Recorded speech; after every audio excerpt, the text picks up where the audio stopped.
All right, good evening po, Pilipinas. Good evening. Hi, everyone. Hi, Jules. It's another Monday. Right, so happy brand new week. Hello po sa lahat ng mga viewers at laging nanonood ng Quarantalk. Welcome sa Daldalang Walang Curfew. Usapang hindi nala-lockdown. This is Quarantalk. Again, Quarantalk.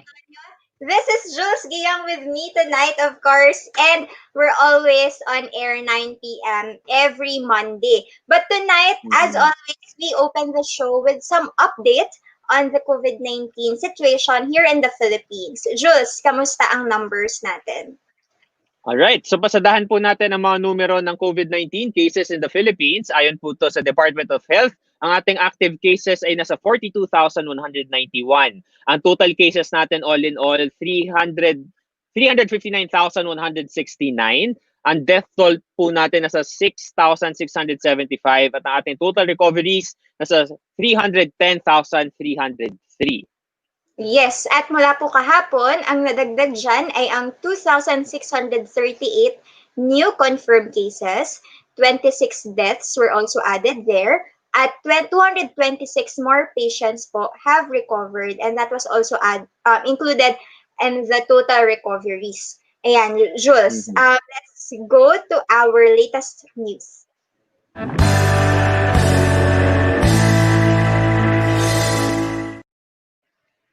Okay, so ngayon pasadahan natin ang unang balita natin para sa latest news natin. Metro Manila mayors recommend extension ng GCQ hanggang end of the year. So hanggang end of the year na po to, hanggang December 2020.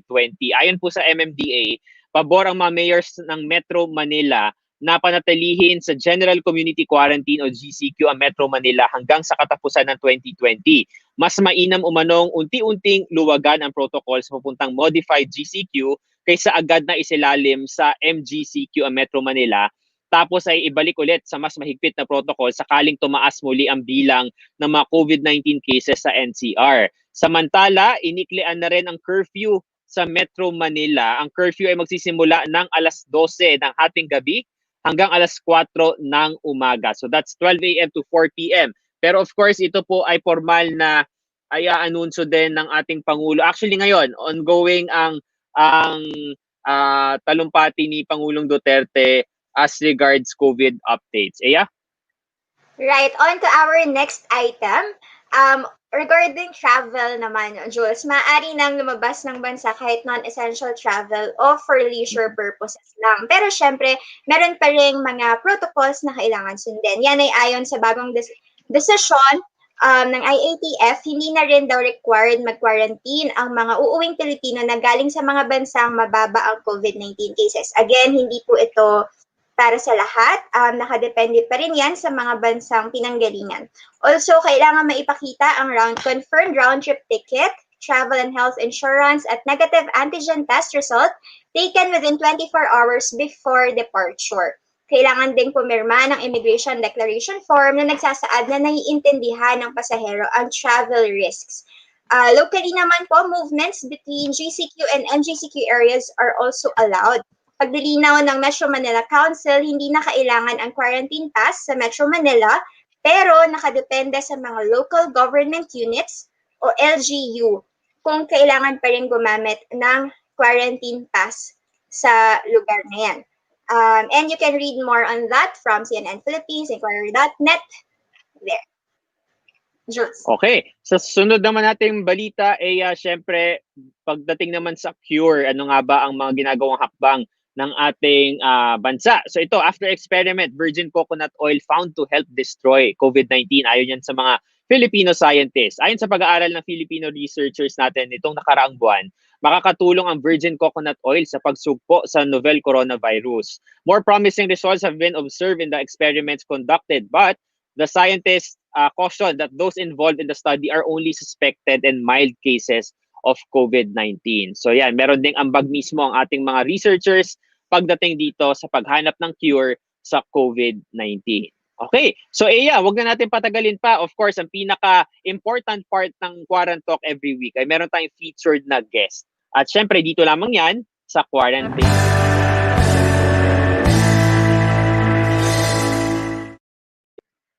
Alright, Aya, sino ba ang ating very special guest for tonight?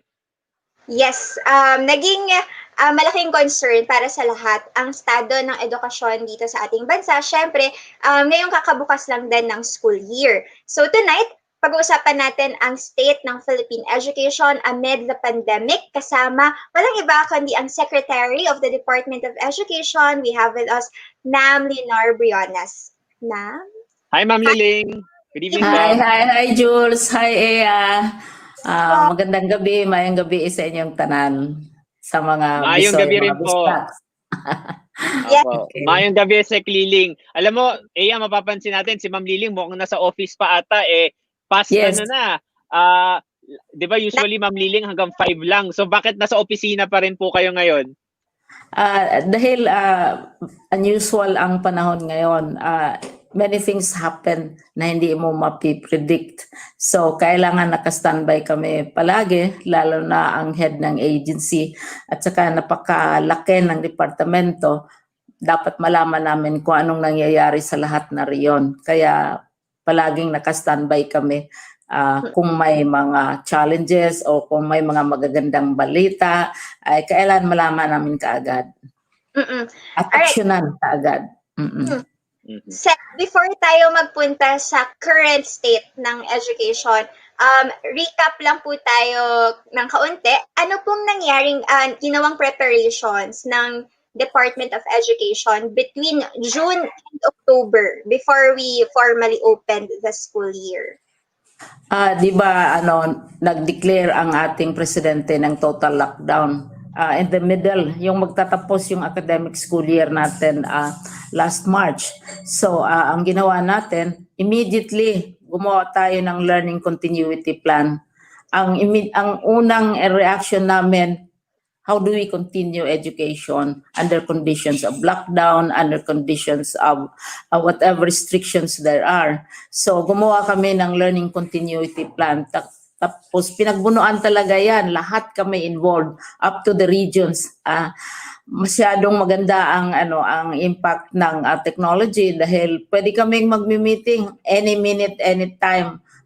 Kung gusto kong mag-regional meeting o mag-manco meeting araw-araw, kayang-kayang magawa dahil sa communication system natin. At kung may nangyayari sa iba't ibang lugar, madali din nating malaman. So una namin ginawa ay gumawa tayo ng continuity plan. At ito ngayon ang ating in-implement. We proceeded from the assumption na learning must continue. Sinabi ko yan at the height of the Marawi siege sa United Nations. Sinabi ko din yan ngayon at this time of the COVID pandemic. At kami lahat ay doon ang aming paningin. Yes. Yes, right. Jules. Ma'am Liling, when was this? Last October 16. So you celebrated your 80th birthday. Belated happy birthday. So Thank you for hosting. Si Ma'am Liling. Apo, anytime. Thank you for hosting the event. Akala ko it would last for 80 years yung ating programa. Ang dami po kasi nagbigay ng mensahe. Pero ma'am, yes. Nabanggit nyo po doon sa program na yon, di ba I asked you na as a public servant for the longest time, ang dami nyo na pong binigay na oras sa paglilingkod sa bayan. Nabanggit nyo po na yung COVID po ang isa sa pinakamatinding hamon po siguro na kinaharap nyo sa paglilingkod sa bayan. So right now, bilang secretary of the biggest bureaucracy sa government natin, how are you managing that matter, Ma'am Liling? Kasi ang ating departamento, tulad ng maraming departamento, lahat na departamento, decentralized naman tayo So may sistema tayo na of decision making. Mayroon tayong mga mayroon tayong central office directors, USEX, ASEX, may trabaho sila. Tapos down the line naman ang ating mga regional directors, may sila ang parang mini they are the representatives of the Secretary of Education. Maraming mga bagay at their level sila ang magde-decide. Halimbawa, bubuksan ba itong ganong klaseng eskwelahan? Papayagan ba itong pag-increase ng tuition? Ito mga desisyon na decentralized na at ang mga regional directors na gumagawa ng desisyon.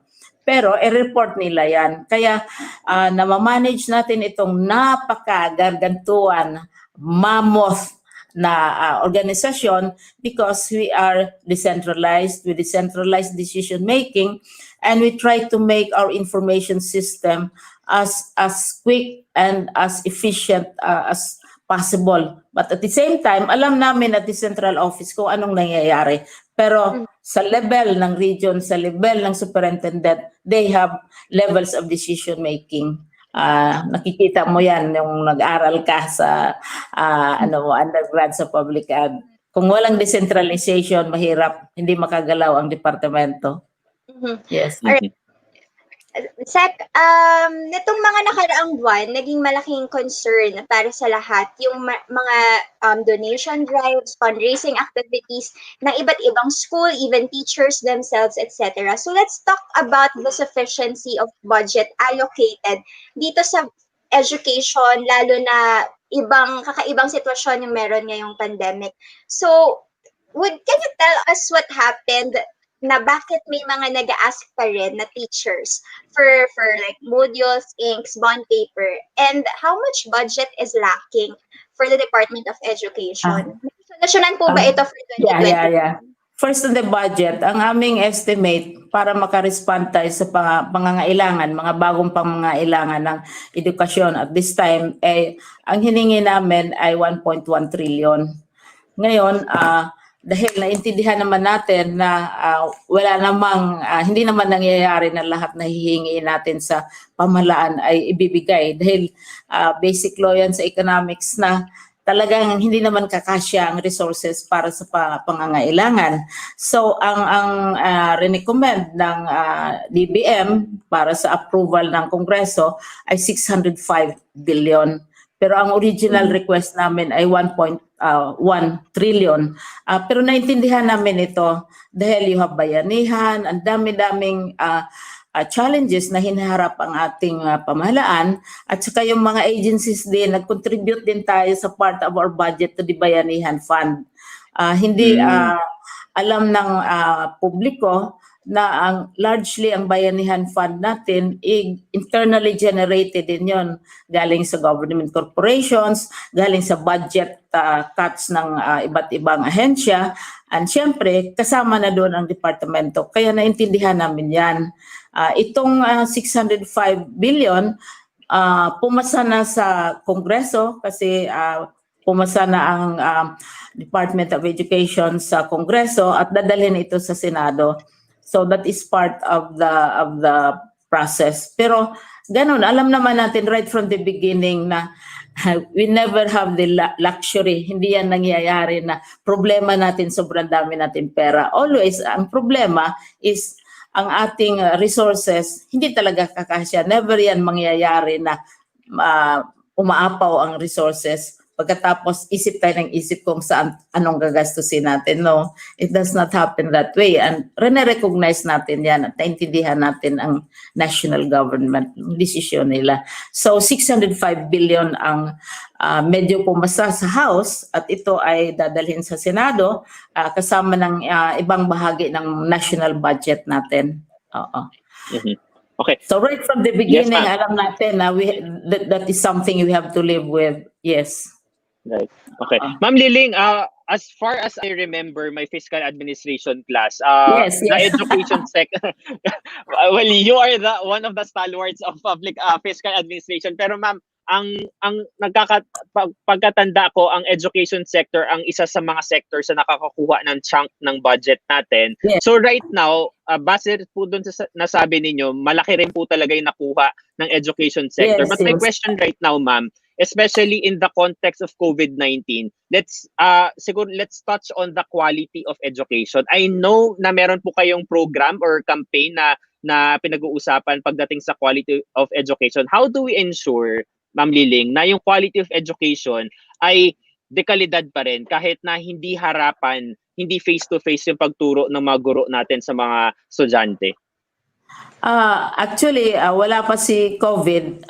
Gumawa na tayo ng yung sinasabi natin, nag-pivot na tayo kasi nakuha na natin yung mga pangangailangan natin sa pag-enrollment ng mga bata, lumalaki ang enrollment. Pero ang importante, dahil the Constitution demands it, ay sinasabi na ang i-provide ng ating pamahalaan ng Estado ay quality education.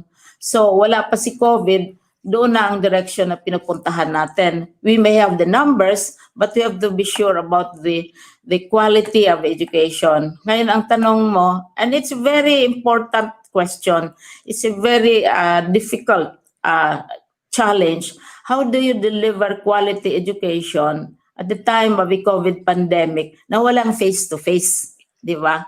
O kung sa aming mga local, sa mga taga-Pramdi, mga probinsyano, walang face-to-face pero magka-quality education. Kaya sa learning namin, continuity program, napagkaisahan yung tinatawag nating blended learning. Iba't ibang paraan ng delivery. Yung sinasabi natin, pwede sa online, pwedeng may platform. Kung hindi ito available dahil marami tayong communications problems, pwede sa TV, pwede sa radyo, at saka pwede sa modular materials, yung printed materials. Karamihan ng mga parents at mga estudyante, dahil ang nasanayan nila ang talagang material na mahawakan nila, masulatan nila, matingnan nila ng physically, karamihan ay gusto yung modular. Pero mismo tayo, Jules at Iya, aware tayo na mahirap i-sustain yung modular at saka printed materials. Dahil sa kalaki ng enrollment natin, baka magkaroon naman tayo ng decertification, baka patayin natin ang mga puno kasi kailangan ng malaking papel. It will be the most expensive part of education, itong paghanda ng mga modules para sa lahat. Kaya ini-encourage natin yung iba't ibang paraan na mag-deliver ng It's a challenge kasi yung question mo is very important. Maintaining quality and blended education without face-to-face. Kaya araw-araw talagang binabantayan natin kung anong nangyayari sa iba't ibang bahagi ng bansa para maka-react tayo kaagad kung mayroong challenge.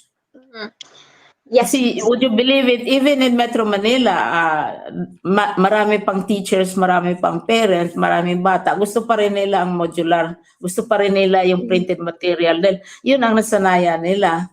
Pero alam nating hindi yan magiging sustainable. Dahil gagastos tayo sa papel, sa printed, and so on and so forth. Pinakamalaking yan.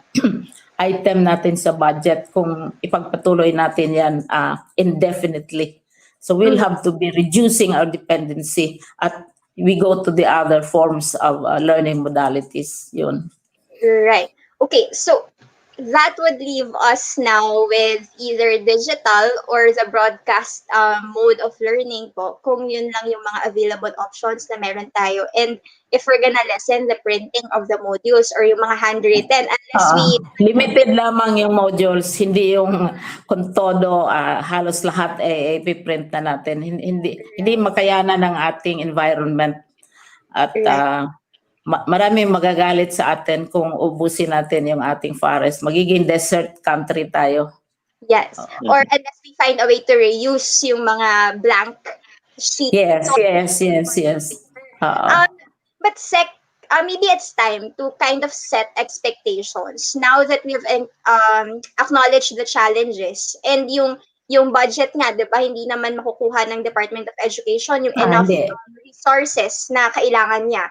So, is it right to assume or to expect that educational institutions will have to find other forms of, I don't know, maybe grants or resources to augment the needed budget if we're going to explore blended learning further, lalo na kapag tumagal ang pandemic? Yes. Tama ka, we have no illusions that government will provide everything. And this is where medyo maswerte ang Department of Education, fortunate ang Department of Education na yung buong bansa loves ang education. Maski hindi kami magkakampanya, maraming nagvo-volunteer, bibigay ng papel, materyales, magbibigay ng mga printing machines, etc. Mayroon namang magbibigay ng, alam nila na ang direction, for example, is towards gadgets and technology. Kagaya ng, hindi ko lang dapat siguro i-mention dahil napakarami naman ating local governments. Isang local government lamang, 1.2 billion ang binili na mga gadgets at saka laptops para sa mga teachers, mga load. Mayroong isa as high as 2.6 billion, isa sa pinakamalaking local governments natin. Yung nga lang, ikaw, Jules, you are very familiar with this, you raise questions of equity.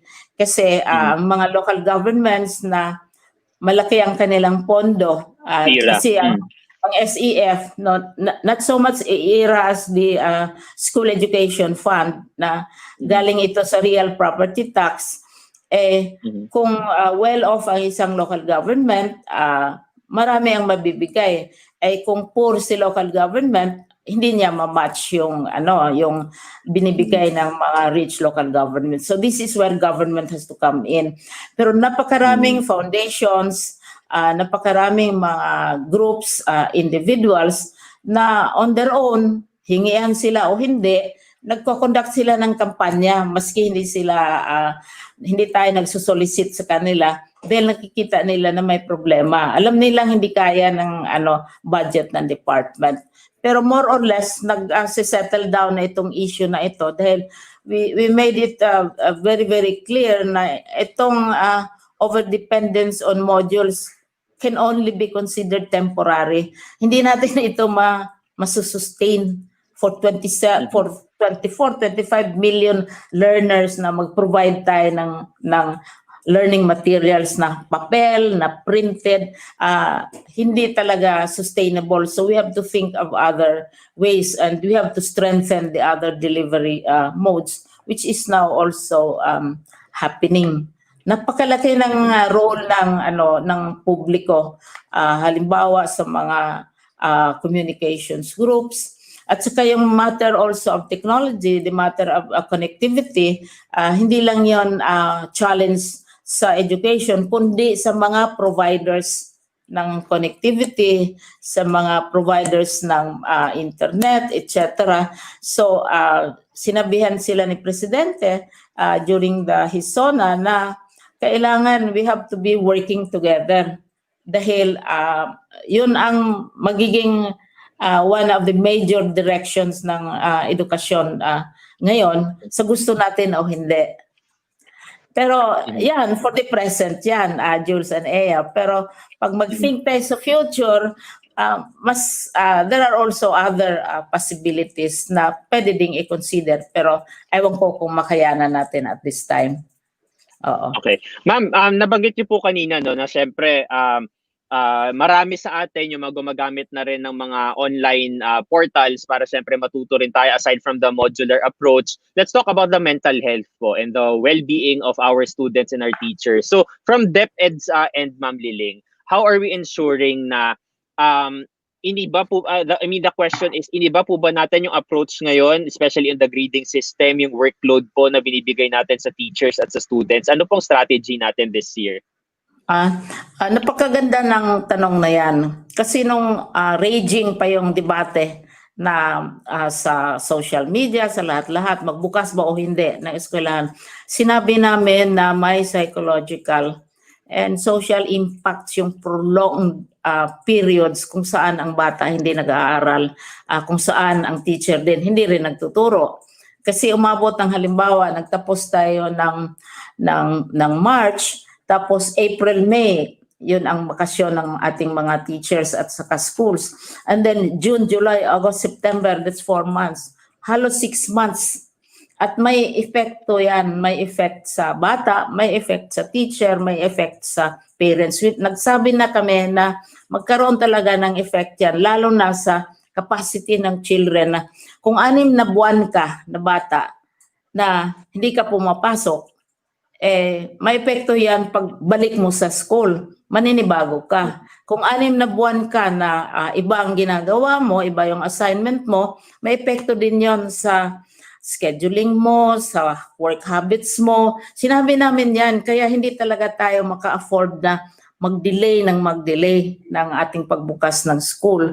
So, nung summer vacation at saka yung months ng 4 na buwan, nagkaroon tayo, Jules at Ian, ng mga tinatawag nating webinars. Kasama na natin doon yung mental health. Napakahalaga yan dahil even at that time, nag-i-impact na sa mental health natin yung may impact sa mental health kung walang ginagawa.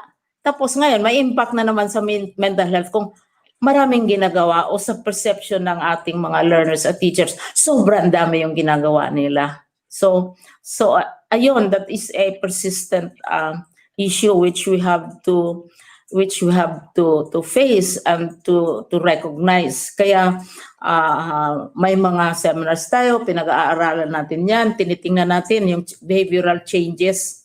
Halimbawa, maski dito sa Metro Manila, nakikita natin yung changes sa behavior ng mga bata. Hindi na sila sanay, kung 6 na buwan kang hindi pumapasok, pag papasok ka, hindi mo makikita yung teacher, hindi mo makikita yung classmate mo, iba yung adjustan mo. It's not very easy. Kaya now na 2 weeks na, pagti 3 weeks na bukas ang eskwelahan, iniisip namin na maybe, kasi kanina you showed improvements in numbers, eventually, baka papayag tayo ng maski limited lang, even in Metro Manila, na may kunting face-to-face, na yung bata makakita naman ng kapwa bata.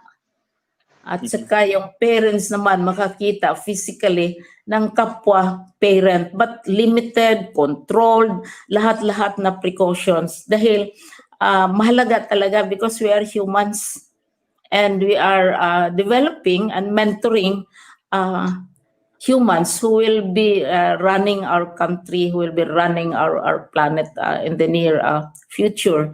So, yun ang considerations. Very, very, very challenging talaga.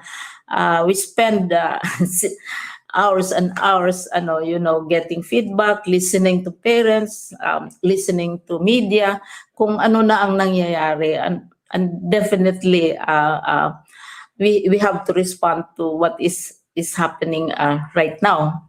Mahaba yung sagot ko dahil as I was saying, kung ilang buwan o isang taong hindi nag-aaral ang bata, may epekto mentally, socially, psychologically. Kung pagbalik naman sa eskwelahan, may epekto din sa bata at saka sa teacher. Kasi they will have to be catching up with a lot of things na magkaiba na. May mga bata na miss nila ang teacher, miss ang classmate. May mga teachers naman na miss ang fellow teachers. Yung ganon, kailangan siguro hindi natin, ang sabi nga natin na siguro hindi natin yung face natin, PHASE, na ang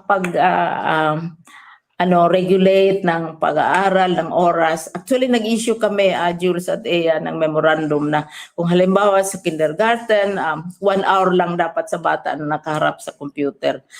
Kung halimbawa sa ibang grado, only up to 2 hours daily, like grade 6 to 8. At saka grade 9 to 12, hanggang 4 hours lang silang nakaharap sa computer. Dahil baka ang computer nang kausap nila at hindi na sila masanay na makipag-usap sa fellow bata or fellow humans. Ayun, it's quite, as I said, challenging, and we need all the help that the public and all those who are interested in education to help us out also. We are all in this together, kumbaga. Pero buti na lang hindi pa kayo parents, pero ang parents talaga medyo nagbago ang papel kasi nila eh. So kailangan nila maging educator, tutors, Yes. ng mga anak in this time. But as SEC, just to make sure that we leave no one behind. This October is Indigenous Peoples Month. So paano naman po sinisigurado ng DepEd that there will be access to quality education para sa mga IT communities natin sa buong bansa? Yes, actually, even before COVID, even before my term, I did not invent everything in education. What is in education right now is an accumulation of what my predecessors have also accomplished. Mayroon naman tayong existing policy talaga that we include, kasi inclusive ang education natin. Hindi lang IP, but how about our Muslim brothers and sisters? How about those of other faiths, no? So all-inclusive naman yan. So actually, right now, we have about more than a million, mga 2.5 million learners na IP sila. And they're welcome. Mayroong mga IP students na nasa regular sila, integrated sila sa regular classes. Mayroon naman na kung marami sila, majority sila, pwedeng may special program para sa kanila. Pero hindi sila ninineglect dahil polisiya natin. At saka also from grade 1 to grade 3, Jules at Ea, ang pagtuturo ay sa mother tongue. Kasi that is how we gradually bring the child into the idea of education and learning. So mahalaga yan sa materials na ating pinoproduce. By grade 4 lang sila mag-aaral ng Pilipino at saka ng English. Grade 1 up to grade 3, K to grade 3 ay mother tongue yon. So yung kanilang language. At saka re-respetuhin natin ang kultura nila. Ako I believe really maraming maturo sa atin ang mga IPs, hindi lang ang IPs, ang ating Muslim brothers and sisters, those of other faith, marami tayong matutunan sa kanila, sa kanilang pamamaraan sa decision making. Kitang-kita natin yan sa fashion, of course, sa damit, sa textile, but it is part of it. But halimbawa, isa sa mga award-winning natin na teacher, global teacher ito na global scale na siya isa sa top-notcher sa yung global contest na ang award ay $1 million na nasa top 10 siya talaga. Tinuturo niya yung mathematics using IP designs kasi IP siya. Tapos nag-aaral siya ng mathematics, PhD pa. So, ano pang hahanapin mo sa isang IP na PhD? Marunong ng math, marunong magsayaw, marunong magturo, no? So, gusto natin yung i-encourage na we learn from them. Hindi lang na turuan natin silang magiging kagaya natin. Pero tayo din from them then. Yes. Tama. And I believe in that. Not just the IPs, but the other, lahat tayo mga Pilipino. Yes ba. Mama, very quick follow-up po doon sa matter on the IPs po. There are several cases in other IPs areas po, ma'am, na may very strong presence of police, of military na nagiging balakid daw for others to go to school. So, ano po yung stand ng DepEd dito, ma'am?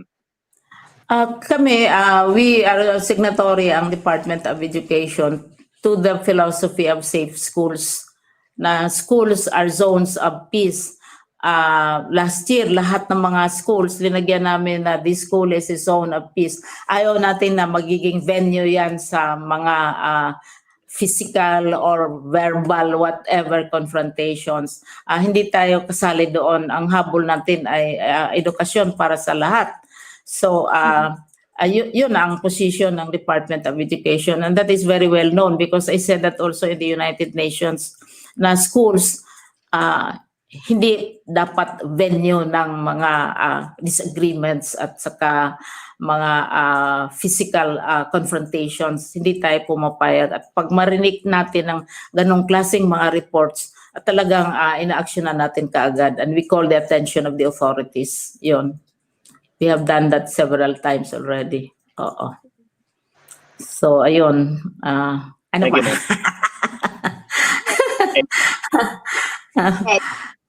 Napaka-challenging, but well, boring naman ang buhay pag walang challenge, di ba? Oo. And it's great to be 80 and think of new things, to look beyond.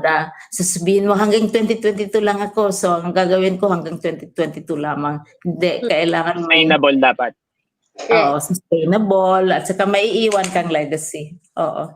On that note po, Sec, meron kang nabanggit before that DepEd has been looking into the future of education, especially in our context in the Philippines. What can you tell us po about what you know so far? Last year, we created a group with the support of the Senate and Congress. Very supportive sila. And nag-create tayo ng tinatawag na Futures Group, Future in Education. Not future of your political career or the future of your term, which is only 2022. That's a drop in the ocean of time, no? 2 years more. Tinitingnan natin what will education be like? What will society be like?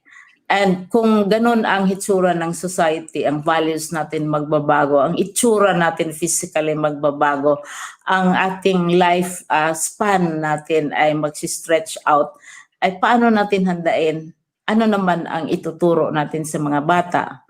Una, nakikita natin, if you will allow me, hindi na kailangan na masyado yung tinuturo natin ng mga data kung kailan na-discover ang Pilipinas, kung magkano yung 1 + 1 = 3 or whatever. Kasi makukuha mo yan sa computer eh. Hindi natin sila turuan, not so much data as how to look at information and how to look at problems and challenges. Yung tinatawag natin na critical thinking. At saka yung masanay tayo to work as a group, to work together, masanay tayong mag-communicate. Dahil hindi lang yung magtanong tayo, when was the Philippines discovered, o kailan binarel si Jose Rizal. Importante yan, pero makukuha mo yan elsewhere. Kasi sobrang dami na datos na all lying around and which a kid can pick up. It's how to look at this data, to use it to solve challenges in sinasabi nating critical thinking. And then also, halimbawa, sa ibang mga bansa, iniisip na yung the idea of robot teachers, for example. Dahil hindi naman palaging year in and year out, mag-employ tayo ng million ka mga teachers all the time dahil dumadami yung ating mga bata. So there are countries now which are already looking and experimenting at the idea of robot teachers who might, sabi nila, ang robots just kasi sila, they can tell if a child is sleepy o nakikinig ba o nag-concentrate ba o inaantok ba, a robot teacher can do that. And sabi nila, low maintenance daw ang robot teacher. So these are possibilities. Or even yung combination ng implants. Kasi you might have different parts of your body already implanted with all sorts of information, with all sorts of data. And that is already starting. Kung hindi natin handain yung ating kabataan on these things, then they will get very confused dahil iba yung tinuturo sa school, iba ang nangyayari sa labas. And these things are coming. I don't know kung maabutan ninyo yan, but nangyayari na yan sa ibang bansa. Yun, sabi ko. Pero siyempre kaming mga Southeast Asian Ministers of Education, ayaw pa rin namin yung mga apo namin ang magtuturo ay ang ma'am at sir nila ay robot. Hindi pa rin namin yan. Hindi pa rin. Pero we don't know what might happen in the future. And you train people to be specialists, to be teachers, to be engineers. But then if you have a lifespan of 150 years or 50 years, hindi naman siguro kayo magstay in one profession. So kailangan marunong kang mag-adjust. Yung sinasabi nga sa batas natin sa senior high school na the acceptance of change, which is very difficult. At my age, I am terrified by change. And threatened by change because I see it. I peer into the future and I see it. And I come from a different world which is stable. Ngayon, the world that you might be creating for yourselves, for your generations, kayong mga bata, sa music, everything, mag-iiba na. Ngayon nga, nag-iiba na, nag-i-evolve na. So, yun ang tinitingnan namin, yung future study group. Kung ano ang edukasyon, paano ituturo ang edukasyon, anong skills ang importante, is it data, is it information, or is it the capacity to analyze and to think. Yung kagaya, I was struck by one of your, mayroon kayong think portion.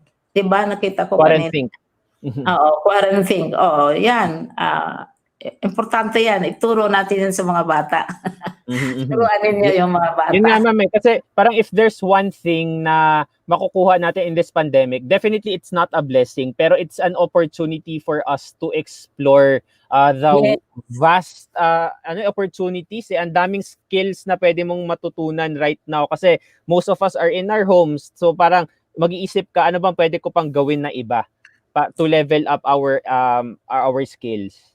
Yeah, absolutely, Jules. Tama-tama ka. Ang daming naiisip ngayon. Tingnan mo mga communities, they produce iba't ibang klaseng pagkain. They think of various delivery systems dahil hindi tayo makalabas. Even yung mga mask natin, siguro mahirap i-match yung mga designs ng ultimong mask ay ang gaganda, hindi lang yung plain na puti. Saka fashion, nagbabago. Itsura, nagbabago. Kasi humans like you, Jules, cannot stop creating.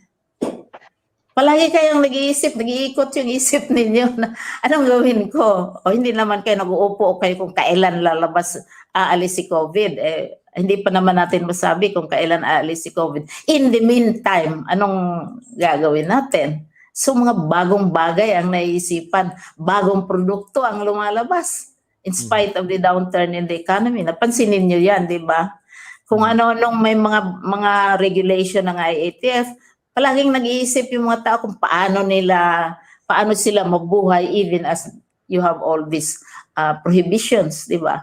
Right. Ma'am Liling, speaking of learning more, no, nung birthday nyo, meron kayong ni-launch na book. Ito po, nakikita natin sa screens natin. Itong Faith, Duty, and Country. So, ma'am, first and foremost, pag-usapan muna natin bago yung expect ng mga viewers natin dun sa book. Pag-usapan natin itong iconic na picture, image nyo, ma'am. Saan kuha itong image na to? This photograph was taken in Marawi kasi yung pagputok ng siege, pumunta agad ako primero sa Cagayan de Oro and then I proceeded to Marawi. Namulot pa nga ako ng mga bullets at saka tiningnan ko yung damage sa ating mga schools. Tapos I was there during the opening of schools also in Marawi. So several times ako pumunta. So it's one of my favorite pictures kasi makikita mo maski gano'n na ang situation, mayroon pang bulaklak, mayroon pang puno, mayroon pang tubig sa Marawi. So ma'am, very quickly, ma'am, ano po yung expect ng mga viewers natin kapag bumili po sila ng libro nitong Faith, Duty, and Country? Well, it's written by an academic, yung former dean ng College of Public Administration sa UP, which is your home college. Actually, yung tatlong bagay na yan, yung my life has always been shaped and propelled by my faith as a framework for all that I have done. At saka hindi mo ma-separate ang faith mo from duty. Tayo ay may pananagutan. Pagkatapos yung ginagawa natin ay sa gusto natin o hindi, we don't do things for ourselves. We do it also for our country. So ganon ang istorya. Gusto ko lang mag-warning na hindi dito kasama ang stint ko sa DepEd dahil hindi pa naman tapos. It stops where when I joined DepEd kasi ibang naman yun, ibang account yung nangyayari sa DepEd. Pagkatapos siguro ng term ko. Pero ito, this is Marawi.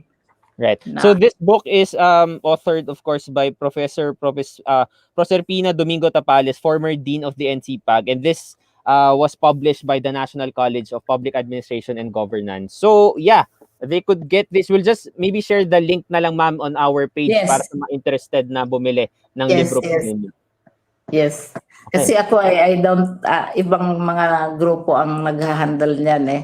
Oo. Mhm. Kasi So, yeah. I'm busy with DepEd. Oo. Focus muna sa DepEd, ma'am. Daming trabaho no? Hindi natatapos. Oo. Gano'n naman talaga eh. When you need it, then the courage comes out. Mhm. Kasi bata pa ako, tinuro ng father ko na there are three kinds of people. There are those na mapagsabihan sila once, mag-action sila kaagad. Mayroong iba naman na maski hindi sila pinagsasabihan, walang nagsabi sa kanila gawin mo ito, ginagawa nila. And these are the best kinds of people who don't wait for instructions, who don't wait for authority, all these things. Na on their own they act, and that is what has guided my life all these years. Okay. Ma'am Liling, siguro before we wrap up, ma'am, if it's okay with you, now we could entertain some questions from the FB Live kasi ang dami pong nanonood sa atin, around sure. 500 po kanina. Ma'am, we have a tough question here. I know you're open to tough questions naman. You've been through so many things. So, ito po, we have a tough question here from Chini Huang. Okay, so the question is, ito sabi niya, why are the questions aren't relevant to the real situation of DepEd school year? Well, actually, we asked several questions na earlier, baka hindi lang naabutan ni Miss Chini. So her question is, why don't you ask about the modules, the mother tongue, what's this? And DepEd videos? Is it really helping? Yun po yung tanong niya. Yung question sa modules, tinake up na ninyo. That was the very first thing that you asked. Yes, How yes. are we dealing with the modules issue? Ayun sinabi ko nga na we are not looking at modules as forever. Otherwise, we kill off this planet of ours. Yung dependence on printed material. Hindi siya sustainable. So we have to develop the other approaches. At yung mga sinasabi na the teachers are spending their own money, may may explanation yan, Chini Huang. Ang fiscal year kasi ng government starts in June. Ang ating academic year starts sometime in July ang start ng fiscal year ng government. Sa atin, ang school year natin starts in June. And during summer, nagtatrabaho na tayo. So yung pag-download ng pera, yung halimbawa, yung effectivity ng fiscal year na pag-download ng pera, mayroong delay. At saka hindi namin ina-anticipate na ganun kadami ang mga kailangan sa module dahil nag-increase ang enrollment From the time that we opened, dumadami din ang nag-enroll, nadadagdagan dahil nakita nila na it's working. So that has been discussed really. At saka if you want more information, just write us and we will inform you what is the status of this. I'm saying it's not sustainable. We'll have to be looking at the other means of delivery and all these other issues. Ano po ba yung nandoon sa question, Jules? What's the other one? Na-discuss na yon. Oo, sige. Na-discuss na natin. Ito, ma'am. Na-discuss na. Yung DepEd videos, ma'am. Yung sa mother tongue up to grade 3, yan. At saka yung DepEd videos ay na-correct na. Sabihin natin, is it helping learn really?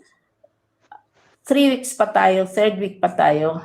And we're going to assess that. We are assessing it continually. Kung talaga bang nakakatulong. Ang choice kasi natin, Chini Huang, is, ang choice natin, do we continue closing the schools?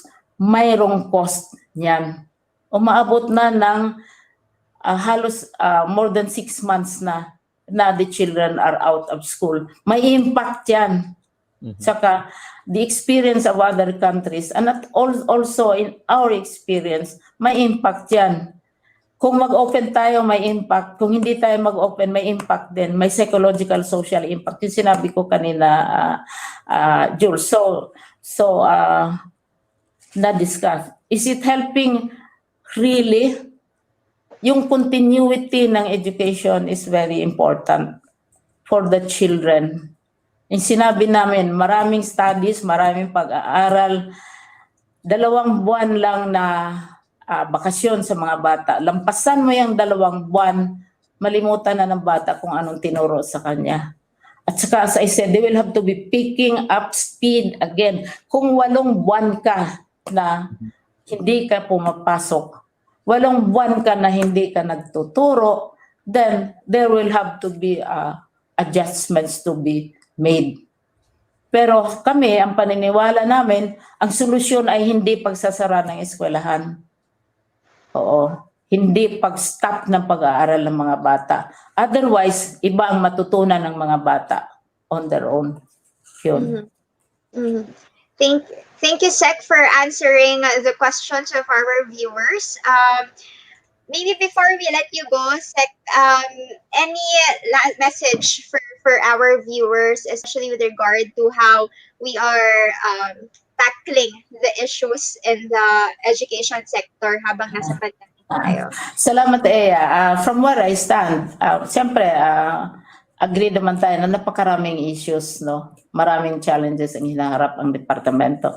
But from where I am, one of the most serious challenges, of course, is the challenge of media and communication.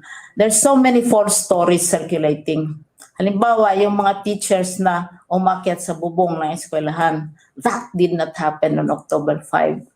It happened in September dahil nag-breakdown yung isang server. Kitang-kita naman yun sa rooftop na mayroong doon, which was not working. Kitang-kita naman yun, napopost yan. Pero spread pa rin, siniraan pa rin ang DepEd sa isang event na hindi nangyayari. Pangalawa, itong mga module na tinatawanan natin dahil ang daming obvious kilastima, what is happening to education. I must say this, and I'm forced to say this, hindi yan gawa ng DepEd. Pero may pangalan ng DepEd. Binibenta sa mga estudyante at sinusundan namin yan. Yung mga double meaning na hindi ko sasabihin, and I have been repressing information about this. We have investigated it and we know. Alam namin kung anong eskwelahan, sino ang sumulat, etc., etc. And we are blamed for it. So ang aking pakiusap lamang, kasi I'm sure yung nagpadala ng question is obviously clearly a thinking person, and all of us think. Pag makakita tayo sa mga social media, tingnan natin, totoo ba ito o hindi. Like yung event ng nag-akyatan sa bubong, that did not happen on October 5. That was a reenactment of a September event na nag-breakdown yung isang server. It had nothing to do with the opening of the school year. Yung mga bastos na mga hindi naman gawa ng DepEd yan. Yung nga lang, naging maingat kami na hindi kami magle-label ng mga grupo na gumagawa nitong mga bagay. So, kailangan din ng discernment. Challenge din ito sa media.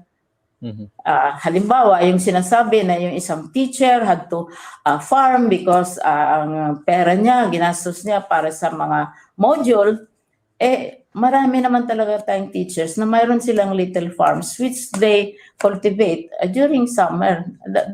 Nagulat yung teacher dahil wala naman siyang pakialam.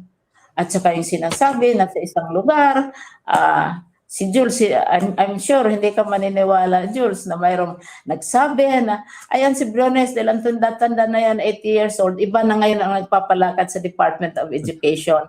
Ay naniniwala yung mga tao. Pero those who know me, I'm sure they cannot believe na sino bang maniniwala na iba ang nagpapalakad para sa akin. Oo, ang joke nga nila, I'm the oldest but I have the youngest ideas. We're already looking into the future. So, sana naman, give us the faith, give us, gamitin lang ang common, I will not say it, but, tingnan kung totoo ba o hindi yung umiikot ng mga istorya. At saka, dati, and I will say this, I'm sure magagalit ang aking mga comms group, halimbawa, yung bago ko pandating, ang issue, hindi mo na nabutan yung Jules at Iya dahil baby pa kayo nung 4 years ago, ang issue is the DLL, yung daily lesson log na sinasabi, mayroong ang dami, dumadami yung dahil sa daily lesson log. At saka, mga extreme action dahil sa daily lesson log. Ngayon naman, extreme action dahil sa module. That's very dangerous na maghanap ka ng isang cause sa isang complex na problema. And this is what we want to teach our children. How to analyze and how to break down a problem into its different parts and not take immediately as truth, as pure truth, what comes out in social media. Kasi marami dyan, manufactured, I tell you. Banana rice terraces, we were excoriated. Oo. Hindi naman kami ang gumawa nun eh. Oo. Yun ang mga pangyayari na obvious naman na imposibleng magawa ng Department of Education. Dahil ang nangyari kasi, unang nag-open ang ibang eskwelahan. July pa nagbukas na sila. Ang official opening is October. So kumakalat na yung mga materials na yan. Oo. The time will come. Ang joke ko nga, Jules, the time will come that earthquakes, bagyo, pandemic will all be blamed on DepEd. Diba? Ma'am Liling, very last Somebody sneezes and it's because of DepEd. Yeah. Ma'am, last na ma'am. Kasi sorry po, hindi po ako makakatulog pag hindi ko to tinanong sa inyo. Kasi tanong. Okay, ma'am. Sige, Ma'am, kasi nabanggit niyo yung mga misinformation na kumakalat sa social media. Marami po kasing mga content creators ngayon na gumagawa ng mga trying to revise history, something to that effect. So para ang panawagan ng ibang mga grupo, the burden or the challenge is with the basic education, kung paano mas palalalimin pa yung pagturo doon sa history to the point na hindi sasabihin na only the victors really created history, kaya yun daw yung nakalagay doon sa textbook natin. So how do we ensure, ma'am, kayo po mismo, I somehow know your life already before as an activist, naging victim din po kayo nung rehimen before. So how do we make sure that our kids right now would really understand na what we are saying are facts and not manufactured by several groups? Yeah, kailangan nating i-correct yung mga issues na yan. Pero you don't correct it by creating lies. By creating stories which are not true. You counter lies with counter lies also. Oo. Na obvious. Ako hindi naman ako teke. Unang kita ko halimbawa nung retrato na yan, kitang-kita naman na that was hindi yan totoo. At saka sa buong Batangas, hinalughog namin ang Batangas kung there was such an incident. Wala namang incident na ganon. It was an event in September. At saka alam siguro yan ang nagsusulat. In-invite ang media, finiture, nag-viral. Tuwang-tuwa naman yung is that the way to engage the Department of Education? By humiliating it. By humiliating the institution which is responsible for education. Is that how it is to be approached?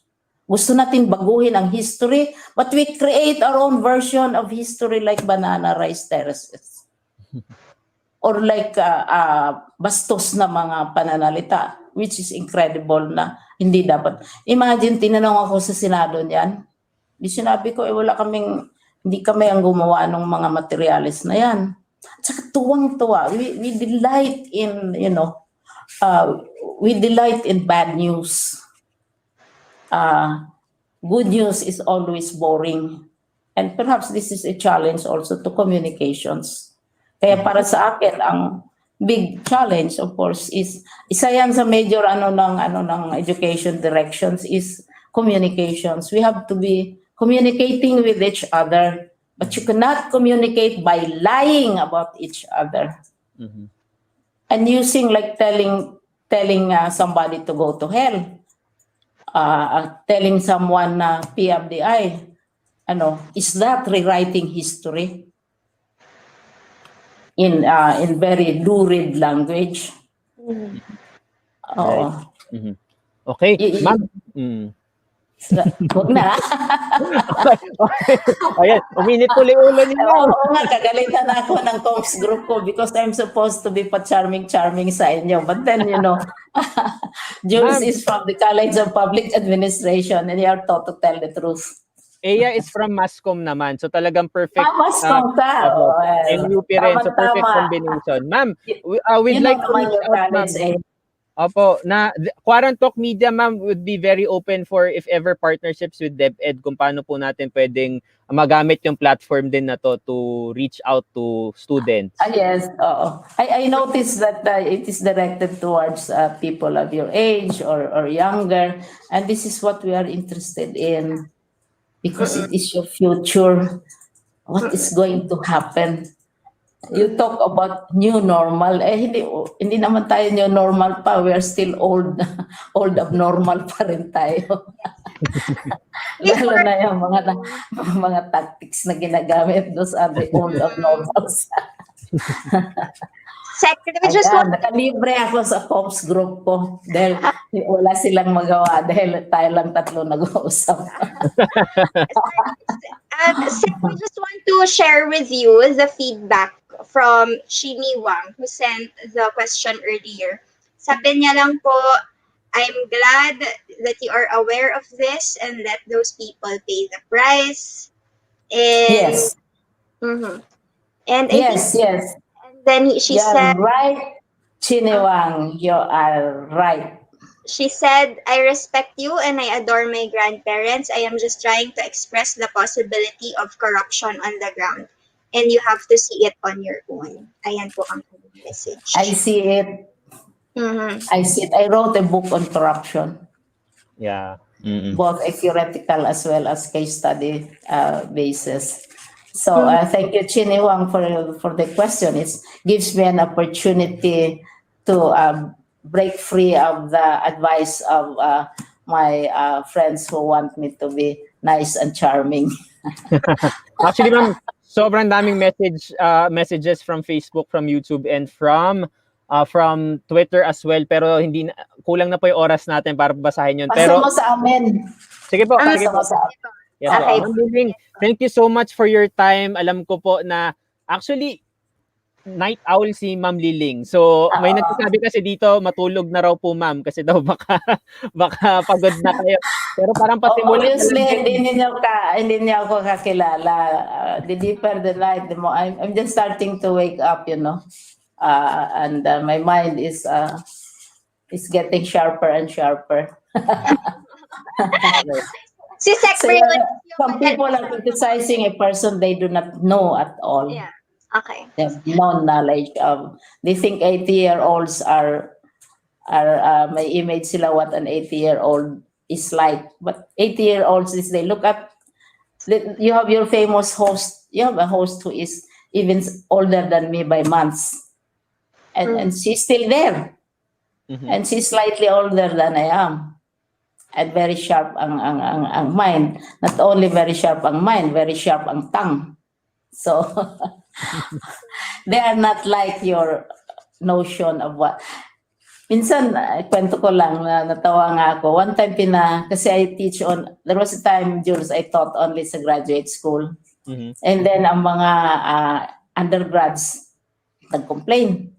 Bakit daw? Nakikita lang nila si Professor Briones pa ang tawag sa akin. Si Professor Briones sa TV, nakikipag-argue. Ay, hindi naman daw nagtuturo sa undergrad. So finally, na-convince ako. Si Ebi Florano ang nag-invite sa klase niya. Sabi niya, Professor Briones will give us the first lecture on public administration. Tapos sabi ng estudyante, bakit? Buhay pa ba yun? Sabi, buhay pa ba daw ako? Well, I'm alive and you're very sure, you can be sure I will continue to engage you in the Department of Education. Thank you. Ma'am Liling, Salamat. thank you so much for dedicating most of your life for public service and now with DepEd. Maraming salamat po sa inyong panahon at sa team nyo po for being very accommodating to Quarantalk Media. We hope po to collaborate for whatever means para po makatulong po kami sa education sector. Yes, basta ikaw, alumnus ka namin eh. Sige, ma'am. Okay. Sige. Thank you, ma'am. Good night po. Ingat, ma'am. Good night. Okay, bye-bye po. Kayo matulog na, ako hindi. Sige, ma'am. Okay, maraming salamat po muli. Nakapanayam natin Secretary LEONOR MAGTOLIS-BRIONES, ang kalihim ng Department of Education. Thank you, ma'am. Good night po. Good night. Okay, ayan, ang ganda ng usapan natin at ang haba, no? Ganyan usually yung usapan namin ni Ma'am Liling kasi si Ma'am Liling mentor ko siya since college. So talagang maraming kwentuhan ever since. So maraming tayong napulot dyan. And thank you po sa lahat ng mga viewers natin. Yes, so very quickly, punta lang tayo sa second part ng ating latest news.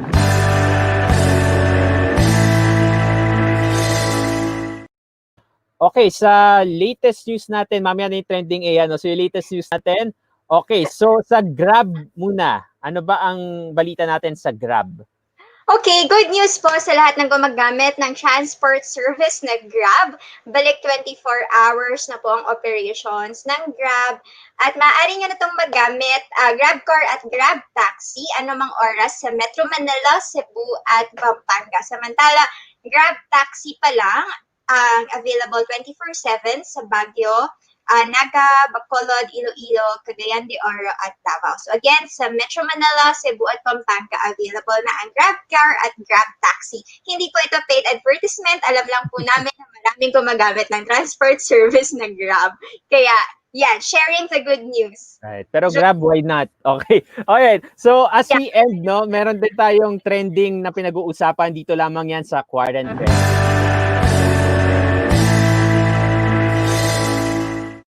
Okay, so ito po, mainit na balitang trending po. Okay, ayan. So, si MMDA spokesperson, ASEC Celine Pialago. Okay, na-interview na rin natin actually si ASEC Celine some months ago. Okay, so nag-comment kasi si ASEC Celine, si MMDA spokesperson Pialago about dito kay Nasino, no? Yung isang political detainee na kung saan yung anak nga niya ay sa kasamang palad ay namatay at nagkaroon ng mga girian kasi nga hindi napagbigyan na makasama ng nanay itong sanggol bago mamatay nga yung sanggol. So, ang pinaka-comment ni ASEC Celine Pialago ay masyado raw na dramatize, masyadong na romanticize yung issue. So, ang naging reaction ng mga netizens natin, particularly on Twitter, na nasaan yung empathy nung particular public official natin, lalo na spokesperson siya ng MMDA, so she's a public official, so parang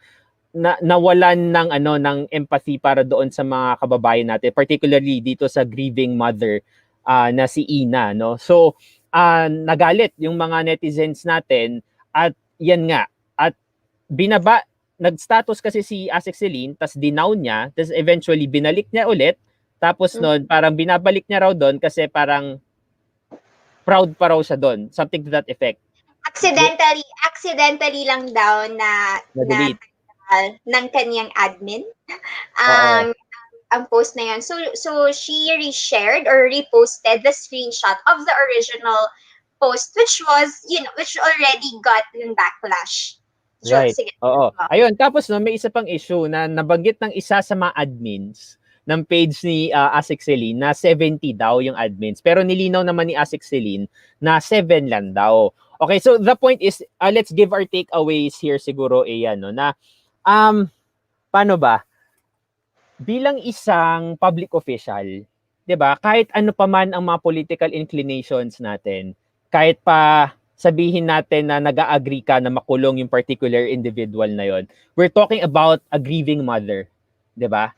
Naka-detain siya, yung anak niya namatay, at ganitong klaseng comment pa yung maririnig natin from someone na nagli-lead dito sa tinatawag niyang malasakit movement. So yung take ko dito is, malasakit ba para kanino? 'Di ba? Baka kailangan natin i-reassess kung anong klaseng malasakit, para kaninong malasakit 'yan. And what I'm really hoping, Asek Celine was my colleague from my former network before. She's a colleague, I respect her as an individual. Sana she could reassess this post. Kasi public official siya eh. So it's part of accountability na talagang maraming masasabi yung mga tao sa lahat ng mga statements ng mga public officials natin. Ayun yung take ko doon. Ikaw, Ea. Yes, it was very grating na sabihin na, I think the exact word was ang ginagawang mala teleserye, ang Drama karanasan serye sa hapon. drama serye sa hapon. Grieving, people have different ways of grieving, and hindi ito dapat ginajudge. Pero again, pero to be to to say it, kasi to be fair, nag-apologize na raw si Asik Celine about the comment na dinadramatize o teleserye yung grieving or yung mga reaction din ng netizens sa nangyari sa sitwasyong ito, pero hindi pa rin siya nag-apologize para sa dami ng ng armed forces na nag-escort kay Reyna May. Hindi rin siya nag-apologize para sa kung sino hindi rin daw siya nag-apologize para dyan. So I find a lack of empathy sa mga words na binitawan, even in multiple chances na pwede sanang makorek ng mas maayos yung yung communication. Ang sa akin, concerned ako dito ulit dahil sa isa pang aspeto na she is a spokesperson and she represents her institution. And MMDA is a crucial agency amid the pandemic, and may mga nakita na akong posts circulating that some partnerships or some projects with MMDA have been affected or have been suspended because of this issue.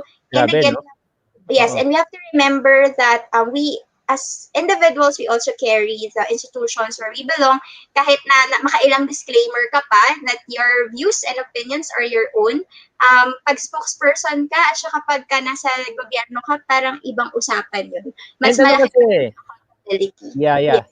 And the page that she used kasi, na meron merong nakalagay doon na MMDA spokesperson mismo, 'di ba? So talagang madadrive talaga doon. So ayun lang.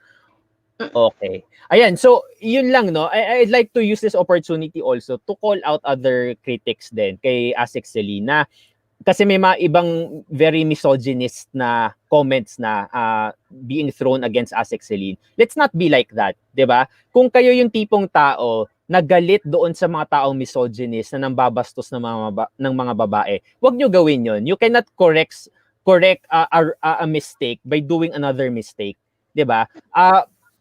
Focus on the issue, 'di ba? Yun lang. Hindi niyo na kailangan i-bastusin bilang tao si Asik Celine. Just focus on the issue itself dahil mali talaga siya doon. Okay? Yes, and just to add, this is a social critique, hindi lang para kay Asik Celine or para sa critics niya. I have a concern on how we are using social media these days. Parang natututo tayo masyadong mag-shout out, parang Asik Celine, hindi mo ba alam na something or blah blah blah. Hindi naman nakatag si Asik. Hindi naman nakatag yung tao. So parang are we really creating some change? Meron ba tayong mapapalang tangible result from the comments and the criticisms that we're posting on social media kung hindi naman nakakarating doon sa tao yung shout out or yung criticism or constructive feedback man yan? Kasi parang nangyayari, nagiging content lang siya ng mga social influencers. Maybe we can remove that. Let's remove that. Parang nagiging content lang siya ng mga social media influencers or parang mga people online na, okay, relevant ako kasi I'm commenting on the social issue which is trending.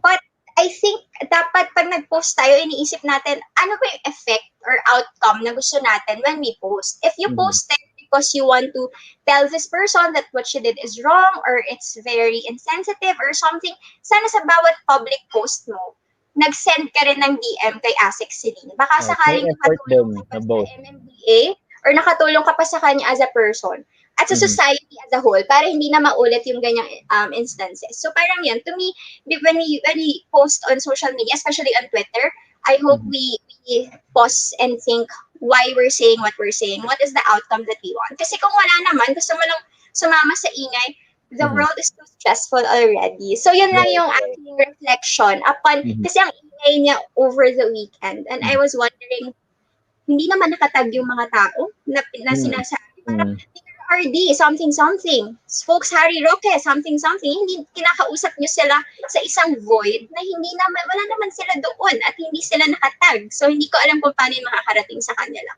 Right, ayun. Pero of course, we're not limiting you not to do that because it's your very right din naman. Pero yun nga, siguro mas maganda din na siguro itag din natin sila para makita rin nung end receiver. I'd like to appreciate Chini Huang. She's been very active since kanina pa. Pero she mentioned na I believe the opinion is very biased. That's why it's an opinion. So there are really biases. I always say this, especially since we're on this already. There's nothing wrong to be biased because we all have our own biases. And this is my bias as regards the issue. So that's fine. That's your bias on the issue. I respect that. But this is my stand on the issue. And right, it doesn't mean na we're not on the same side, diba, na I am misinformed agad or you are misinformed. Nagkataon lang na ito yung siguro set of information na nakuha ko at then yung set of information na nakuha mo. But definitely, iisa lang yung side na tama doon. And that's for us to find out. Okay. So yan, mainit-init talaga yung usapin natin pagdating dito sa issue na to. Siguro para sa mga public officials lang natin, balikan nyo po yung Code of Ethics ng government. It's a very beautiful law, very simple law. And I also encourage our viewers na basahin yon kasi nandun yung expectations natin sa lahat ng mga public officials natin. Bare minimum yon na kailangan yung professionalism natin at yung political neutrality natin, kailangan makita natin sa public officials yun. Yes, and before we close this segment, I just want to be clear sa aking comment on how we're using our social media. I still encourage everyone to voice out your opinion. It's up to you how you're gonna use it. It's my personal hope that you try to add impact on what you're posting on social media. Caution lang kasi ayaw nating nagpipigil o pumipigil sa mga taong gustong magsalita. You can definitely talk all you want and use your social media the way you want. But I hope that you're using it responsibly and in the most impactful way. Ayun lang for me. Okay. Ayan, so this is just one actually of the shows that we are producing here on Quarantalk Media. Marami po kami mga shows na pinoproduce. Ito po yan, every Monday. Quarantalk from 9 p.m. Kami po ni Eya ang host niyan. Every Tuesday, that's the main agenda, focusing on development issues hosted by Jermaine Halandoni Darunya. On Wednesdays at 7 p.m., you have Kilos Kabataan. It's a youth show. And environmental show naman ang Cutie Earth, 9 p.m. Eya. Yes, Thursdays, 9 p.m., we have Throwback Kasaysayan with UP history professors. 10:30 p.m., Inuman with Ties and Rafi. We talk about social issues and anything under the sun. 9 p.m. every Friday, we have SDG Online Tambayan, wherein we talk about sustainable development at syempre, perspective ng mga kabataan naman ito. Saturdays, 9 p.m., we are producing a show with Comelec. That's Radyo Comelec. That's produced. The content is from Comelec, and the spokesperson, James Jimenez himself, answers the question. And Sundays po, 10 a.m. and 4 p.m., we stream Catholic Masses dito sa Quarantalk Media.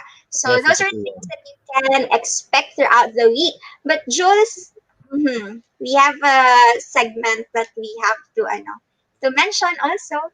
All right. I almost forgot. Okay. So last part din, bago tayo matapos, meron din tayong ano ang ambag mo.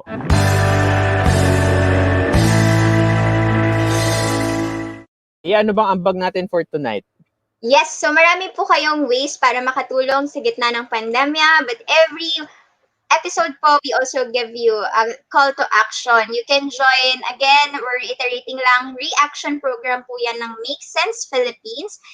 When you sign up through that link you see on the screen, may mga different options po sa inyo kung paano kayo makakatulong, either by donation or by being part of the pool of volunteers who can help those who are in need. So check out Make Sense Philippines Facebook page or go to that registration link.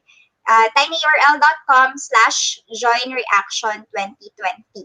So, yan po ang ating ambag for tonight. Also, please subscribe to our YouTube channel, Quarantalk Media. Yes, and of course, if you're interested to produce or to create a show, you can always send a message to us, Quarantalk online at gmail.com. We could help you produce a show either on our platform or on your pages. Kasi yan na po ang new normal natin ngayon. Let's maximize social media to create content. Okay. Yes. And yeah, ayan, dyan po nagtatapos ang ating pag-uusap ngayong gabi. Follow me on Twitter and Instagram, Jules Kiyang, and A. Antonio as well. Yes, on Twitter, that's at @A_Antonio. Maraming salamat. Kita-kita ulit tayo dito sa Daldalang, walang curfew. Usapang hindi na lockdown. Ito po ang Quarantalk. Good night everyone. Maraming salamat po.